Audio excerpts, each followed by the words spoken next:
habang abala ang lahat sa pagdurog ng US sa Iran, palihim na kumikilos ang Ukraine.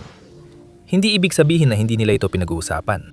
Habang nakakagulo sa Iran, binuksan ng Ukraine ang tiyan ng Russia sa pamamagitan ng sunod-sunod na nakakagulat na mga atake na tumatarget sa mga huling bagay na napapanatili sa Russia sa digmaan. Ang mga air defense ng Russia ay napatunayang kasing walang silbi para sa kanila gaya ng sa Iran. At pinatunayan ito ng Ukraine sa pamamagitan ng pagtumba ng sunod-sunod na mga target. At magsisimula tayo sa pangunahing bilang 105,000, 200 target ng Russia. Iyan ang bilang ng target na sinabi ng Commander-in-Chief ng Sandatahang Lakas ng Ukraine, Oleksandr Syrskyi, na tinamaan ng Ukraine sa loob ng 28 araw ng Pebrero 2026. Para sa konteksto, nahahati ito sa humigit kumulang 3,700 at 50 target bawat araw na nagpapakita kung gaano nakarami ang paggamit ng drone sa estratehiya ng depensa ng Ukraine. Tinamaan ng Ukraine ng halos lahat ng may babato ng Russia ng buwang yon, at tatalakay natin ang mga pag-atake na dumating itong Marso para ipakita kung gaano kalaki ang listahan ng target ng Ukraine. Gayunpaman, may isang partikular na uri ng target na tinutukan ng Ukraine noong Pebrero na nagsisilbing tanging bagay na nagpapahintulot sa mga puwersa ni Putin na mapanatili ang kanilang presyon sa lupa. Mga posisyon ng piloto. Malaki ang papel ng mga drone ng Rusya sa suporta sa mga puwersa sa lupa ni Putin. Binobomba ng Shahid-type na long-range drone ang mga lungsod at infrastrukturang militar ng Ukraine sa likuran, na nagpapahina ng moral sa buong bansa at nag-aalis sa mga tropang Ukrainian sa harapan ng mga kailangan nila para dumepensa laban sa Rusya. Sa harapan, sinusubukan ng Rusya na gumamit ng FPV at reconnaissance drones, kahit hindi kasing galing ng Ukraine, para magsagawa ng raid at lumikha ng kill zone na hindi mapasok ng puwersa ng Ukraine. Ang pangunahing lakas ng operasyon ng drone ng Rusya ay ang mga piloto, kaya napagpasyahan ng Ukraine noong Pebrero na kumilos. Huwag tutukan ng palaso, tamaan na ang mamamana. Ayon kay Syrskyi, imposibleng mapabagsak ng Ukraine ang lahat ng FPV drones na ginagamit ng Rusya sa harapan. Patuloy na lamang ang puwersang depensa ng Ukraine sa paggamit ng multi-rotor FPV drones. Kahit kayang gumawa ng mga Ruso ng mahigit 19,000 FPV drone kada araw, ayon kay Syrskyi sa isang Telegram post kung saan niya inanunsyo ang mga numero. Kung totoo, malaking pagtaas ito kumpara sa 2 milyong FPV drones na pinaniniwala ang ginagawa ng Rusya sa 2025 o halos 5,500 drones kada araw. Imposibleng sirain lahat ng FPV drone, pero maaring targetin ng Ukraine ang mga operato ng drone. Siyempre, kahit ang pinakamagagaling na FPV drone ay kailangan pa rin ng isang tao sa likod ng remote controller para gabayan ang mga ito. Ang pagtumba sa mga posisyon ng piloto ay nag-aalis ng daan-daan o libong FPV drone sa operasyon. Kapag tama itong nagawa ng Ukraine, hindi lang posisyon ang mawawala sa Russia. Ang mga piloto ay natatamaan habang kinokontrol ang kanilang mga drone. Ibig sabihin, kailangang magmadali ang Russia na humanap ng mga kapalit. Tinatangkang tipunin ng Russia ang pinakamaraming posibleng piloto. Ayon kay Syrskyi, plano ng Russia na dagdagan ng mga tropa ng unmanned system sa kanilang hukbo sa 100 at 1,000 miyembro pagsapit ng Abril 1. Isa sa nagawa ng Ukraine noong Pebrero ay pakitang hindi ligtas sa mga pilotong nasa likod ng linya ng labanan. Kaya silang patamaan ng Ukraine at alisin ang mga FPV drone nila sa digmaan nang hindi sinisira ang drone mismo. Maaari rin nating sabihin ang katulad sa usapin ng mga long-range drone. Kapag pinag-uusapan natin ang mga Shahid drone ng Russia, madali nating isipin na ang mga drone na yon ay pinapaputok papuntang Ukraine mula sa loob ng Russia. At marami nga ang ganoon. Isa sa pangunahing benepisyo ng Russia sa pagsakop sa malaking bahagi ng Ukraine ay ang pagpapalipad ng Shahid drone mula mas malapit na lugar papunta sa mga target. Ang drone na pinakawalan mula sa sinakop na Crimea, Luhansk o Donetsk ay mas maikli ang distansyang nilalakbay kumpara sa drone na pinakawalan mula sa loob ng Russia. Ibig sabihin nito, mas maikli ang oras at distansya kung saan maaring magkaproblema. At ito ay isang bagay na kailangang harapin ng Ukraine. Malaking tulong ang pagtanggal ng mahigit 4,000 posisyon ng piloto sa isang buwan para magawa yon. Ayon sa United, 44 media, makakapag-produce ang Russia ng 30,000 Shahid-type attack drone kada taon pagdating ng Setyembre 2025. Plano rin nilang dublehuin ang produksyong iyon sa hinaharap.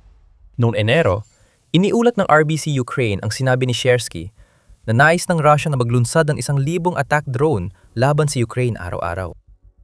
Hindi pa umaabot doon ng Russia at maaaring napektuhan ng mga plano ni Putin ng digmaan sa Iran dahil Iran pa rin ang tagapagbigay ng mga mahahalagang bahagi para makabuo ang Russia ng sarili nitong mga Shahid-type drone. Gayunpaman, patuloy pa rin nagpapakawala ang Russia ng mga swarm ng drone na katulad ng Shahid sa malawakang antas. Noong Pebrero rin yon, Kung kailan nawasak ng Ukraine ang 105,000, 200 target na pakawala rin ng Russia ng 5,000 at 50 long-range na drone na 13% na mas mataas kumpara sa inilunsad nila noong Enero. Binasag ng Russia ang sarili nitong record sa dami ng pinakawalang missile nung buwan na yon. Pero pag-uusapan pa natin ito mamaya sa video. Samahan nyo kami dahil tinamahan din ng Ukraine ang iba pang mga target, kabilang ng isa na mahalaga sa industriya ng missile ng Russia. At tatalakay natin ito mamaya. Balik sa drone, malinaw na noong Pebrero, estratehiya ng Ukraine ang sirain ang sentro ng operasyon ng drone ng Russia. Kalilimutan na muna natin ang mga Arrow, kahit na marami pa rin napatumba ang Ukraine sa mga iyon, gaya ng ibinunyag din ni Sersky. Mas mahalaga ang alisin ng mga piloto, kasi di makakalipad ang mga Arrow kung walang mamamana o pana. At kapag isinama mo pa ang mahigit 100,000 iba pang target na napatumba, na kinabibilangan ng mga kagamitan, pagtitipon ng mga tropa, mga command at control center, at marami pang iba, makikita mo ang tuloy-tuloy na paghina ng puwersa ng Russia, kung saan nakatuon ang Ukraine sa pag-asinta sa mga drone para tanggalin ang pinakamalalaking banta na maaring iharap ng mga sundalo ni Putin. Pagkatapos ay lumipat tayo sa Marso. Kahit wasak ang sentro ng operasyon ng drone ng Russia, hindi bumagal ang Ukraine kahit 1 minuto nitong Marso. Maaring umasa ang Kremlin na magkakaroon sila ng kaunting pahinga. Nagmamakaawa ang mga tauhan ni Putin na itigil ng Ukraine ang pagsira sa makinang pandigma ng Kremlin. Pero patuloy pa rin ang Ukraine. Sunod-sunod na pag-atake ang tumama sa Russia sa unang 12 araw ng Marso. Ilan sa mga ito ang ipapakita natin para ipakita ang husay ng Ukraine sa sistematikong pagpapahina. Magsimula tayo sa air defense. Noong Marso 12, iniulat ng Kyiv Post ang sinabi ni Robert Brovdi, pinuno ng Unmanned Systems Forces. Sabi niya, nagawa ng Ukraine na sirain ang 19 na bahagi ng air defense network ng Russia mula Marso 1 hanggang 12, kabilang sa mga pag-ataking iyon ang pagbagsak ng isang S-300 system at isa sa mga Tor surface-to-air missile unit ng Russia. Ayon kay Brovdi, naging matagumpay ang SBS Birds sa maraming airstrike nitong Marso at ipinakita niya ang ilan sa mga ito sa Telegram post noong Marso 12. Ulit-ulit lang natin nakikita ang parehong pangyayari sa 4 na minutong video. Nakikita ng Ukrainian drone ang target nito. Lumalapit ito. Pagkatapos, direktang tinatamaan ng drone ang target. Hindi may tatanggi ang kilos ng Ukraine. Karamihan sa mga pag-atake ay naitala ng mismong sandata na ginamit. At sa maraming pagkakataon, gaya ng nakikita natin sa video, sinusundan ito ng Ukraine sa pamamagitan ng pagpapadala ng mas marami pang drone para kunan ng video ang nagliliyab ng mga nasirang kagamitan na kadilang nawasak. Tungkol naman sa mga particular na pag-atake na nabanggit natin, ang Tor system ay nawasak malapit sa Bodiansk, isa sa mga teritoryong okupado ng Russia sa Zaporizhia Oblast. Tinawag itong SA-15 Gauntlet ng NATO. Ang air defense system na ito mula pa nung panahon ng Soviet ay para sa mga target na malapitang distansya at dinisenyo upang salagin ang mga helicopter, eroplano at cruise missile. Laging ipinapakita ng Russia na parang mahusay ang Tor kontra drone ng Ukraine. Ang pagwasak ng mismong mga drone na yon ay patunay ng air defense system na nagkakahalaga ng tinatayang 25 hanggang 27 milyong dolyar ay hindi kasing husay sa paghara ng drone gaya ng kailangan ni Putin. Ang winasak ng Ukraine na S-300 system ay nasa sinakop na Luhansk, malapit sa Borovenki. Isa pang sistema mula sa panahon ng Soviet, ang S-300 ay madalas gamitin ng Russia upang magbigay ng uri ng mobile air defense protection sa kanilang mga pormasyon ng tropa, pati na rin sa mga mahahalagang pasilidad militar. Kaya nitong labanan ang marami sa mga parehong target na kaya ng Tor at may dagdag kakayahan laban sa ilang ballistic missile threats. Ngunit ang S-300 ay isang air defense system na paulit-ulit ng tinamaan ng Ukraine sa nakalipas na 4 na taon, kung saan ang pag-atake noong Marso 12 ang pinakahuli sa serye ng mga operasyon na layuning pahinain ang air defense network ng Russia. Tulad ng mga posisyon ng piloto na nabanggit kanina, may dahilan ng Ukraine kung bakit nais silang pabagsakin ang air defenses ng Russia. Pero bago tayo lumalim pa sa kung ano ang mga dahilan na yon, isang mabilis na paalala lang na pinapanood mo ang The Military Show. Kung hindi ka pa nakakapag-subscribe, na yun na ang tamang panahon para pindutin ang button na yon. Narito ang rason ng Ukraine sa pagtutok nila sa air defenses ng Russia. Sabi ng Ukraine, 1,332 sa mga sistemang ito ang nawasak mula simula ng digmaan hanggang Marso 14. Tungkol naman sa dahilan, simple lang. Kailangan ng Ukraine na makalika ng maraming ligtas na aerial corridors hanggat maaari sa sarili nitong teritoryo para makapagsagawa ng malalalim na pag-atake sa mga okupadong reyon at sa mismong Russia. Siguro hindi na rin ito bago sa'yo dahil ilang beses nang naiulat dito ang deep strike strategy ng Ukraine. Pero ang maaring nakakagulat ay marami sa mga pagtatangka ng Ukraine na tamaan ng Russia gamit ang long-range na pag-atake ay nabibigo. Ibinunyag ng Euromaidan Press noong Disyembre na napabagsak ng air defense ng Russia ang 70% ng drone at missile ng Ukraine.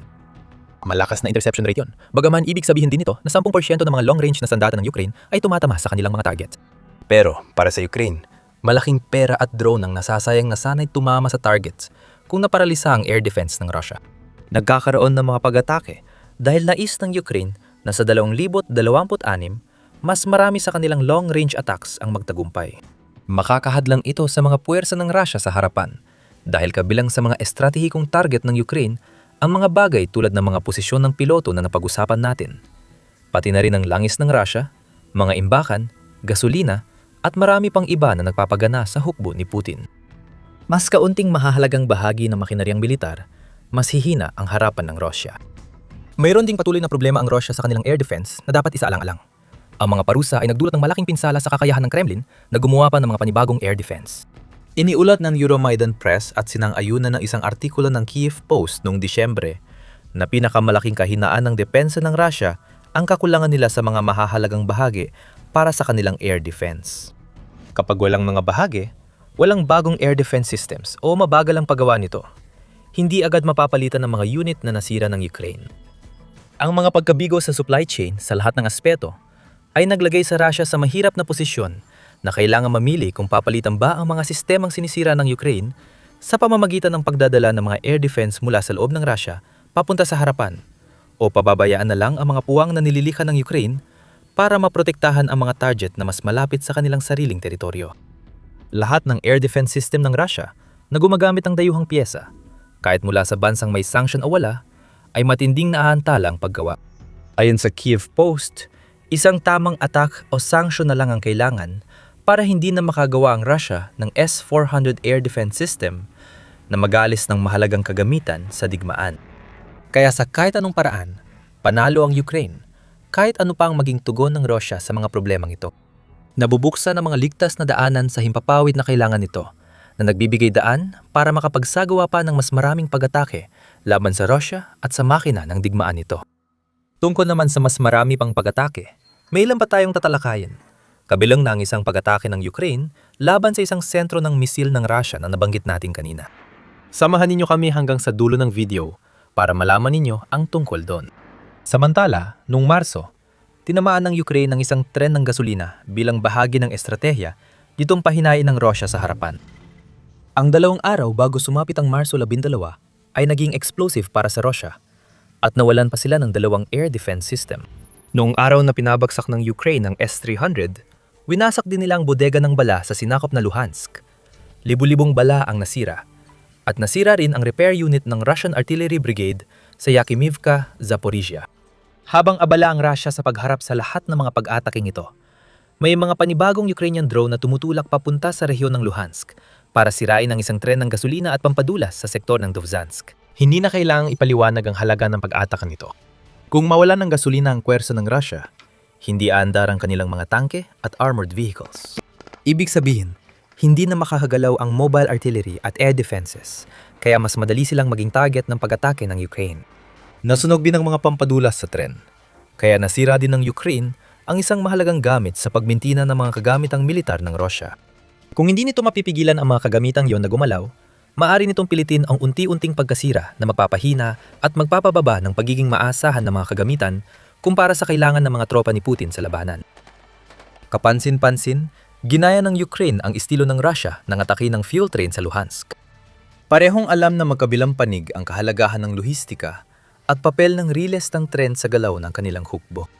Humigit kumulang 70% ng kargamento ng Russia ay dinadala sa pamamagitan ng tren at pareho itong mahalaga para sa militar at sa komersyal na kargamento. Para makakuha ng gasolina at pampadulas ang mga tropa ng Russia, kailangan nilang gumamit ng tren.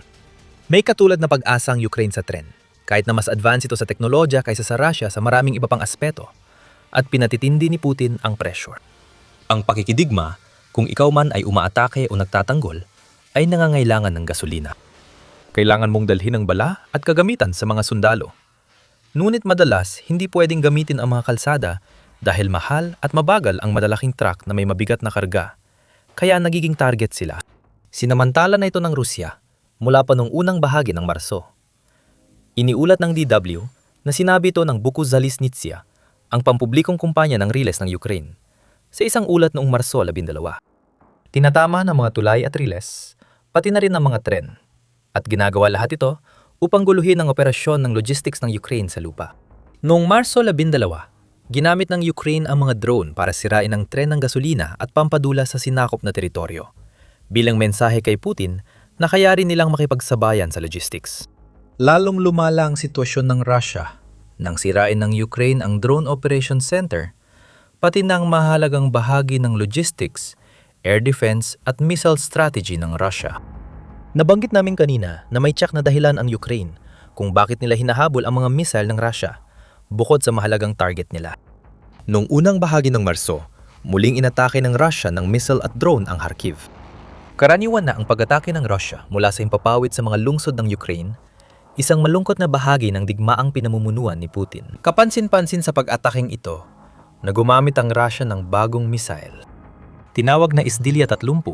Ang missile na ito ay may saklaw na 1,500 kilometro o 900 at 32 milya at kaya nitong maghatid ng humigit kumulang 800 kilo o 1,763 libra ng lakas pasabog. Iniulat ng United 24 media na nagpapakawala na ng mga missile mula sa loob ng teritoryo ng Russia, ang Su-34 fighter jets, kaya delikado ang sandatang ito. Kaya umaksyon ang Ukraine. Noong Marso 10, ginamit nila ang sariling missile para atakihin ang Kreml Microelectronics Plant sa Bryansk border region. Ang Storm Shadow ang naging bida sa pangyayari dahil 7 ganitong UK missile ang pinakawala ng Ukraine sa pangunahing production facility ng planta. Ang lawak ng pinsalang makikita sa mga larawang kuha pagkatapos ng pag-atake ay nagpapahiwatig na tuluyan ng napinsala ang Kreml. Nawala rin sa Russia ang kakayahang gumawa ng Isdilya 30 missile dahil nasira ng Ukraine ang planta ng microelectronics na ginagamit dito. Mula, ito ay ang Ukraine na gumaganti ng parehong paraan at ipinapakita nito kung gaano kahalaga na patuloy na payagan ng mga bansang kanduranin ang Ukraine na tama ng mga target sa Russia gamit ang mga missile na kanilang ibinibigay. Sa pag-atake, tinarget ng Ukraine ang utak ng mga missile sa estratehiya ng Russia. Puso, tiyan, utak ay wala na. Malaki itong tulong sa Ukraine dahil sa matinding atake ng Russia. Nilinaw ni Colonel Yuri Ignat, pinuno ng Communications Department ng Ukrainian Air Force, ang tindi nito, lalo na sa ballistic missile noong Marso 7. Sinabi niya, mas maraming ballistic missiles ang ginamit ng kalaban noong 2025-26 nagkaroon kami ng malalaking pag-atake. May mga 18 noong taglamig. At dito natin nakikita na ang paggamit ng mga missile na lumilipad sa ballistic trajectories ay tumaas ng malaki. Totoo, sinalakay ng Russia ang Ukraine ng record-breaking missile attack noong Pebrero. Nagpadala ang Russia ng 288 missile sa Ukraine, nakatumbas ng higit 10 kada araw ang average. Simula 2023 ngayon lang, muling nagpadala ang Russia ng napakaraming missile sa Ukraine, ayon sa United 24 media. Mukhang palatandaan ito na lalo pang aasa ang Russia sa malalakas na pambomba mula sa himpapawid habang tumatagal ang 2026. Iyon ang plano. Pero dahil nawala ng Kreml, kailangang itigil ng produksyon ng kahit isa sa mga missile ng Russia, lalo na ang pinakabago nito. Kapag isinama pa ang pagkawala ng Russia ng higit 100 at 5,000 target noong Pebrero, kasamang mahigit 4,000 posisyon ng piloto, ang pagkasira ng depensa sa himpapawid, pagkawala ng tren ng gasolina at pampadulas, at iba pang maliliit na pag-atake na tinalakay natin sa video na ito, ay nagpapatunay na napakatagumpay ang buwan at kalahati para sa Ukraine. Bantayan ng Iran, sabi ng Ukraine sa mundo. Kami, patuloy naming sisirain ang lifeline ng war machine ng Russia. Huwag magkamali, lalo pang titindi at lalalim ang mga pag-atake ng Ukraine sa 2026. Paano natin ito alam? Binago ng Ukraine ang mga patakaran ng airstrikes sa pamamagitan ng paggawa ng isang bagay na sobrang kakaiba na hindi pa kailanman nakita noon. Gusto mo bang malaman kung anong naisip ng Ukraine? Panuorin mo ang aming video kung saan ibinibigay namin ang mga detalye at paliwanag na kailangan mong makita para malaman mong mas matinding hirap ang darating para sa Russia. At kung nagustuhan mong video na ito, Siguraduhin mong mag-subscribe para hindi mo ma-miss ang mga pinakabagong update mula sa The Military Show. At salamat sa panonood.